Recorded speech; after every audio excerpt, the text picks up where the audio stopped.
drive off. Thank you. But we still want to know, when is the cleanup going to start? Because we understand that there's a preparatory process, which is scientific and technical, and which you can explain in further detail. But it's just to give people an idea of, is it likely to be this year, for example?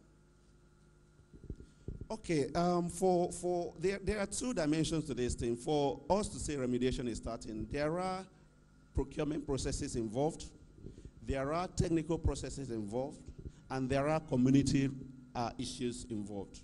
So for us to do any site, for us to appear in any site, we will be looking at the community preparations, which is the sensitization you've been saying, which we need to tell the people what we are doing. We need to tell them what is the problem in their area, if there are impacted sites. We need to prepare their mind as to the expectation, because there's a huge work with managing the expectation here. Some people believe that this project was supposed to be some welfare scheme where people will be rewarded by cash. Of course it's not. It is a process that is strictly geared towards technical remediation and livelihood. So we need to also prepare people's mind with regards to that. That's why we do the community sensitization, and to let them know the actual reward, what it is that this project benefit them.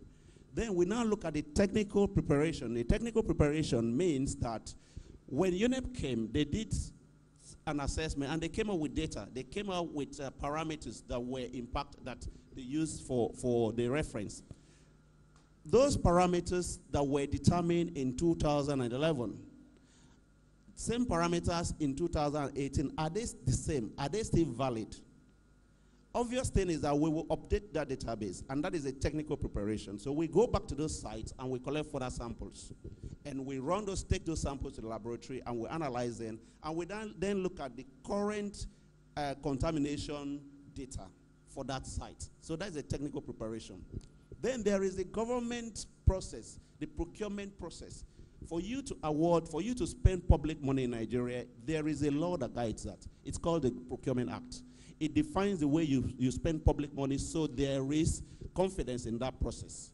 And that is what we have done. So there is a procurement process which we've already started.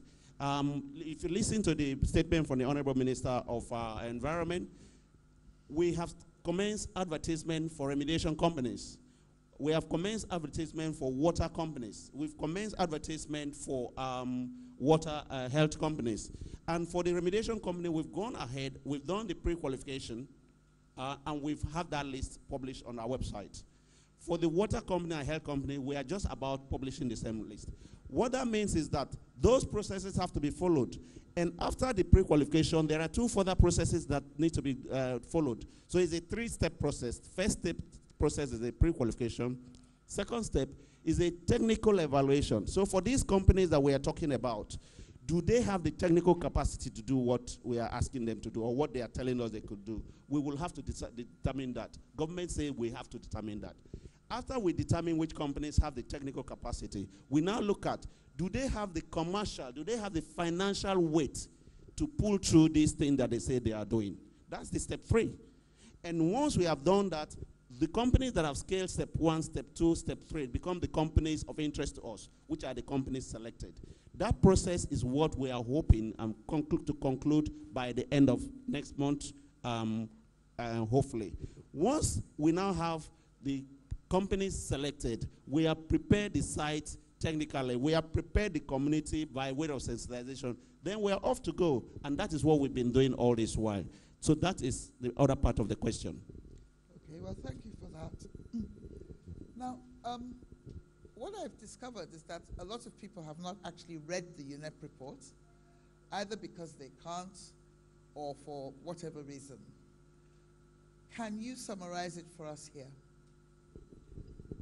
The UNEP report is a comprehensive report. It's a report that gave a set of recommendations for government, set of recommendations for the IOCs, set of recommendations for the community, set of recommendations that has to do with standards, regulation and standards that exist in Nigeria.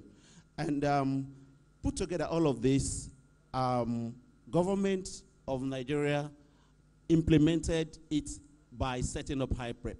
So HIPREP may not have been the exact word of the agency that should have implemented our report, but government thought that there are similar issues across the region, so that an agency that can deal with this with a national mandate was what was provided. But in doing that, a trust fund to secure the interest of Ogoni in that was established, and that is how came about the Ogoni Trust Fund. So while we have an agency with a national mandate for the region, we also have the interest of Ogoni secured through a trust fund. So our 1 billion initial money is put in that fund, and it is restricted for use at Ogoni project for our own remediation work. That is to say that when work is to commence in other parts of Nigeria, maybe similar trust funds will also be established. But be rest assured that this particular project, the way it is structured, the way it is, the Ogoni money is secured as far as the project is concerned. Okay, all right. Some people, of course, are very interested to know whether the situation in Ogoni land was caused by the federal government, caused by oil companies. What brought us to where we are today? Well, what brought us to where we are today was our process, our system for remediation is evolving, is still evolving. And what we have going on in high prep today is the first of its kind in this country. So there hasn't been a very professional, structured process of attending to environmental issues. So our laws, our regulations, all of these things are the things that UNEP observed in the report, and they made a very clear set of recommendations. So we are here where we are because government is now improving on the way remediation has been done previously. So this is an improvement and a professional and the right way to go. But are there any moves to ensure that the same problem does not reoccur? You know, because I mean, oil exploration and production is still ongoing, and I understand that oil companies not embracing best practices has been part of the problem, but it's not the only problem. But I mean, perhaps it's not your. I think what it is this, we have representatives from the oil companies, but what I can tell you is that on the Board of Trustees and the Governing Council, the oil companies, they have shown absolute commitment. And maybe I should use this opportunity to invite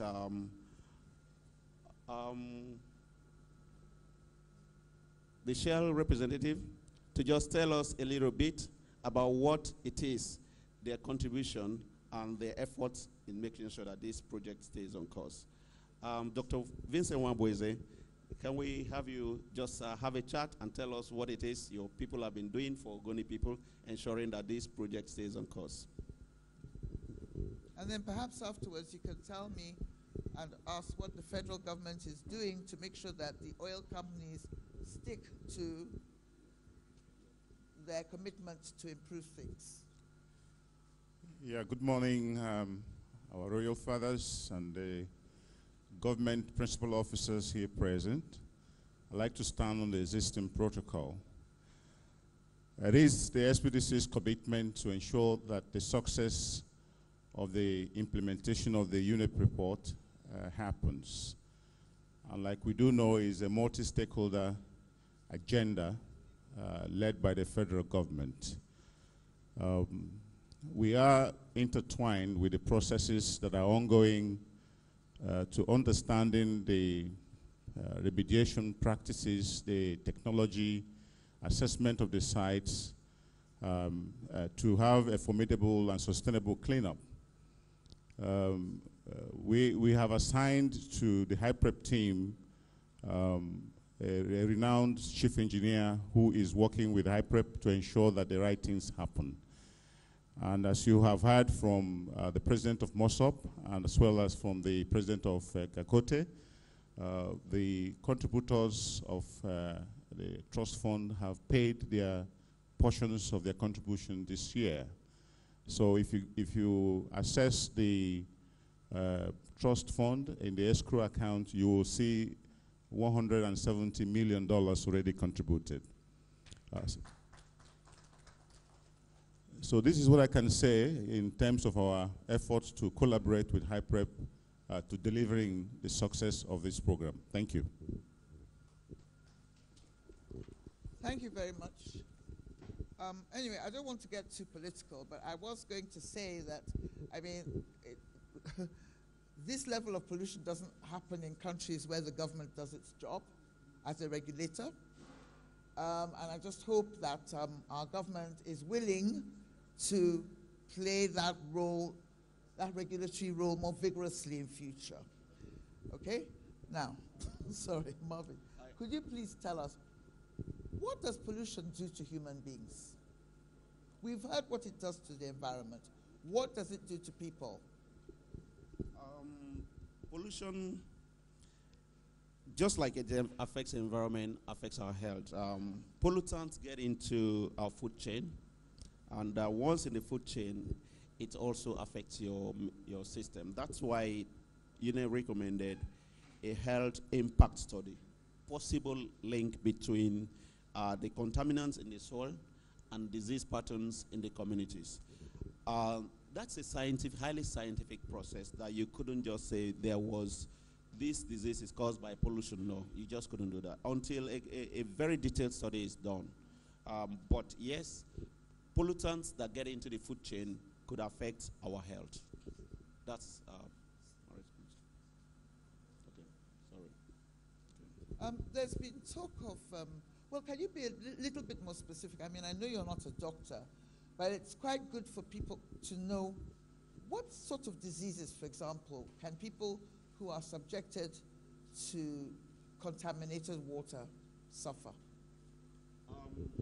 There is medical evidence that hydrocarbon contamination could cause cancer.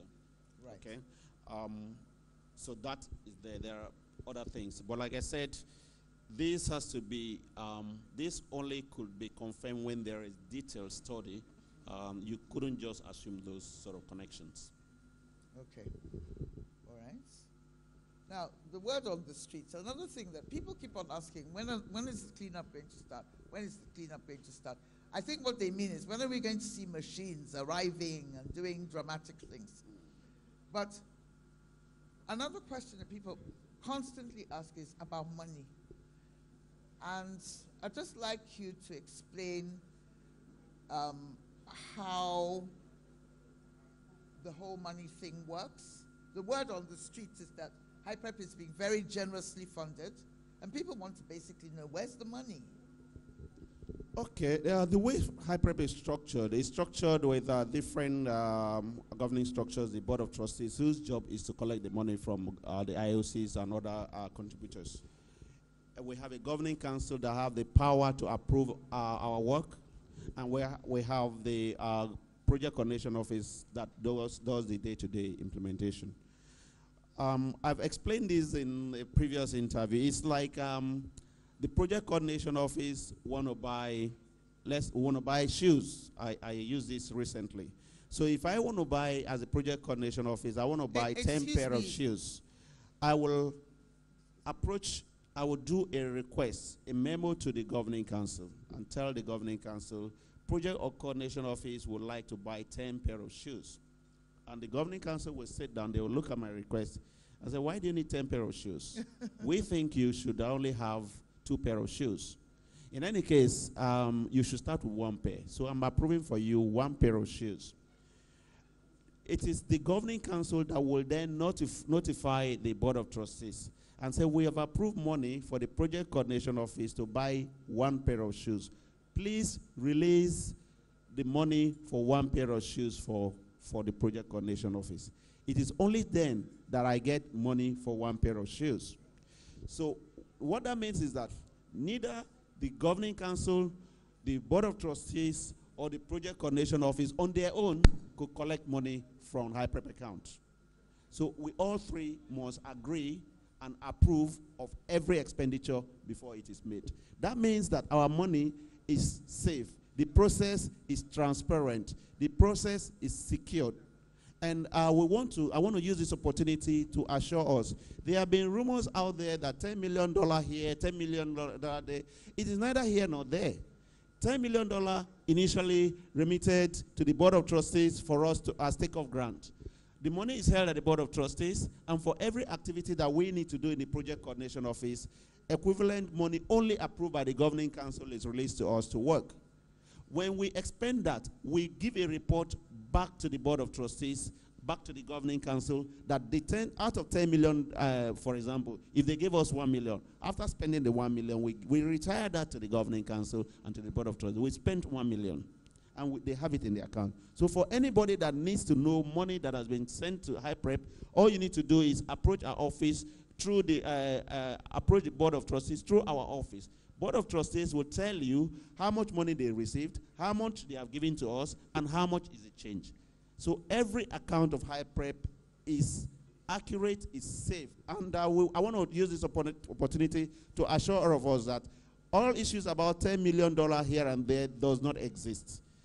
We all have a right to know what is happening. And for those of us who are interested in how our money is spent, please approach us. We will direct you. We will give you all the information you need as far as this expenditure is concerned.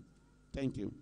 Okay, well, that's great. It's good to know that there are safety nets in place that mean that the money is protected and can't be spent anyhow. But isn't that a rather tortuous process that contributes to slowing the process down? Well, it's a process that throws up transparency, that ensures transparency and accountability. And if we have to do that to get the confidence